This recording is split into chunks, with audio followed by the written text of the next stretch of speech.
Magandang araw mga ka-Discard Chicks. Welcome back again sa ating YouTube channel. Ngayon ipag-uusapan natin ang mga senyales na baka atat nang makipagpakbakan sa iyo ang isang chika babes. So wala na paligoy-ligoy pa, tara na simulan na natin.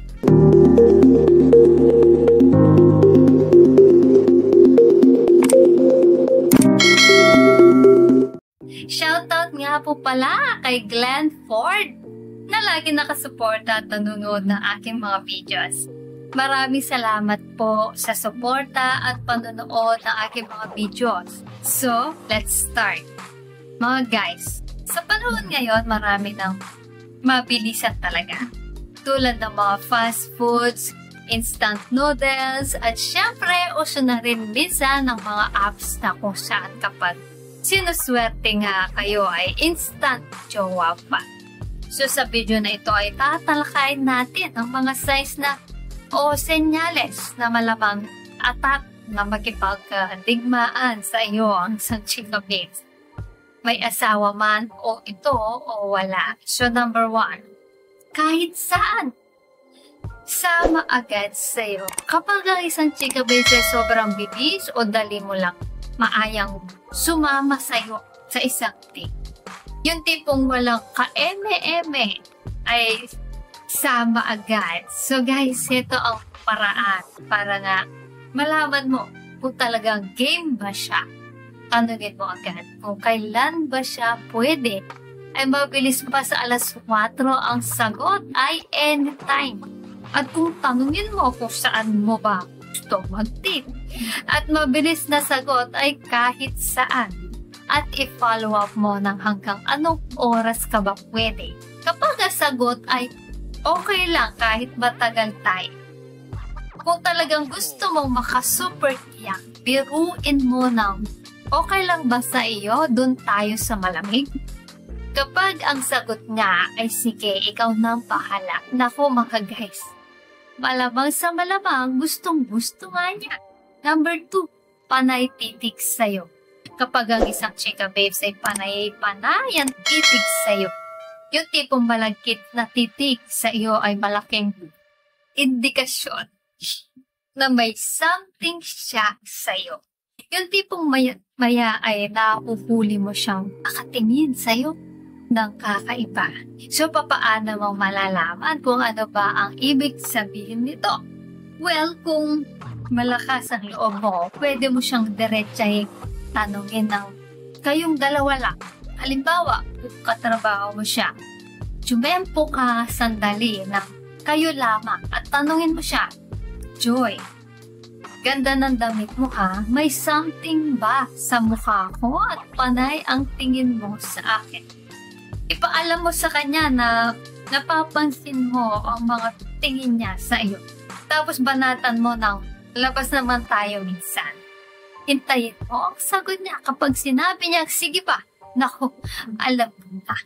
Mga ka-Discard Chicks, para po sa mga nag-i-skip ng disclaimer ko po sa umpisa ng video na ito, pakiusap lang po, makinig sandali. Uulitin ko po, iba-iba ang ugali at preferences ng bawat babae. Hindi po ito one size fits all, kaya't alamin at unawain ang unique na personalidad na kausap niyo. Tandaan, diskarte with respect pa rin. Number 3, malambing siya sa iyo.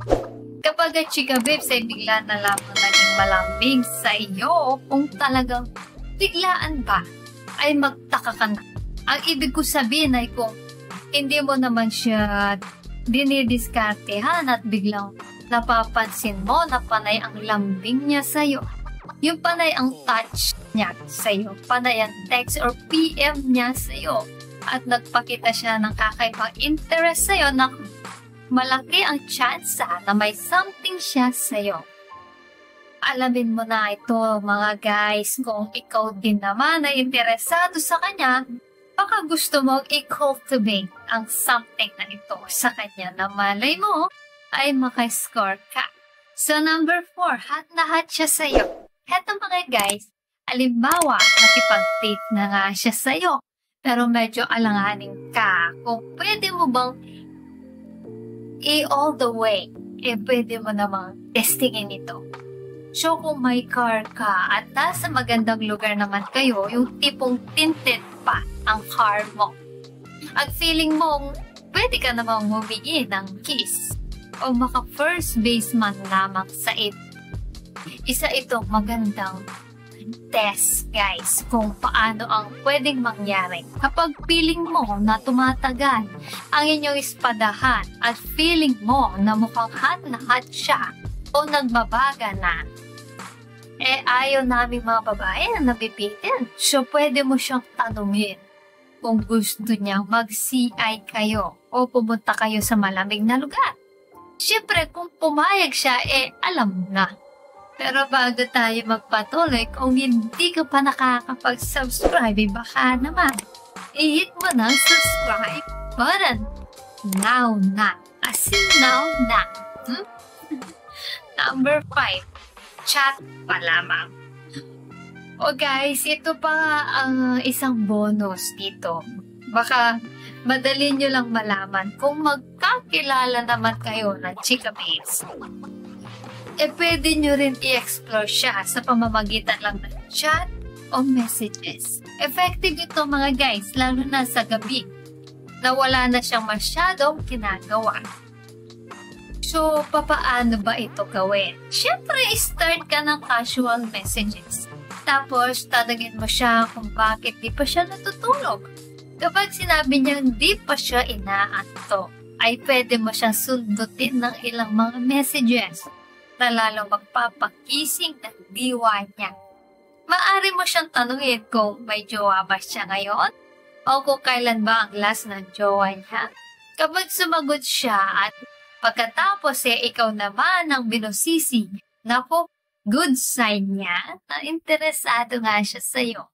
So, ikaw na ang bahalang maggatong ng maggatong para magliyab at magbaga. Siyempre, huwag mong asahan na ura-urada makukuha mo siya. Pero kung medyo nagliliyab na ang mga topics ninyo, maniwala ka, baka it's a matter of time. Siyempre, depende na rin sa'yo kung kaano ka kabilis magmaneho. So yan mga guys, ang at least 5 signs na atat na makipagdigmaan ang chika babes sa'yo. Sana ay may natutunan po kayo sa video natin ngayon. Huwag kalimutang mag-comment ng inyong reaction o karanasan sa comment section. Kung may mga tanong kayo, i-type nyo lang at sasagutin natin yan sa susunod na video. Kung nagustuhan niyo po ang video na ito, ay magkalimutang mag-like, share, and subscribe para sa iba pang useful na content tulad nito. Maraming salamat sa panonood. Hanggang sa susunod na video, ingat kayo palagi. Let's spread love!